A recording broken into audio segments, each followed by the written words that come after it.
जनूबी चीन दुनिया के दूसरे बड़े समुद्री तूफान की जद में निजामे जिंदगी मफलूज हो गया। चीन के जनूबी इलाके ताकतवर तूफान सुपर टाइफून यागी की जद में आने से स्कूल दूसरे रोज भी बंद रहे, जबकि तमाम परवाजें मंसूख कर दी गई हैं। समुद्री तूफान यागी की लपेट में आने वाले इलाकों में हवाएं 245 किलोमीटर फी घंटा के हिसाब से चल रही हैं। जराये के मुताबिक सुपर टाइफून यागी को दुनिया का दूसरा ताकतवर तूफान करार दिया गया है, जबकि इससे कबल रवां साल जुलाई में 5वें दर्जे के सबसे ताकतवर तूफान बैरल ने अमेरिका के साहिली इलाकों समेत कैरेबियन को अपनी लपेट में ले लिया था। जनूबी चीन में तेज हवाओं और शदीद बारिश के बायस ट्रांसपोर्ट के जराये बंद रखे गए, जबकि हांगकांग को चीन के इलाके मकाओ और ग्वांगडोंग से जोड़ने वाला तवील पुल भी आमदोरफ्त के लिए बंद है। हैनान में इतना ताकतवर तूफान आना गैर मामूली करार दिया जा रहा है।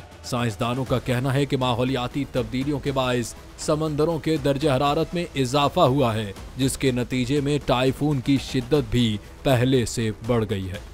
चीन के बाद अब ये तूफान आज ही वियतनाम से टकराएगा। तूफान के पेश नजर वियतनाम में 4 एयरपोर्ट्स बंद कर दिए गए। चीन से कबल समुद्री तूफान यागी ने फिलिपाइन में तबाही मचाई थी। फिलिपाइन से टकराने के बाद तूफान यागी की शिद्दत में दुगना इजाफा हुआ है।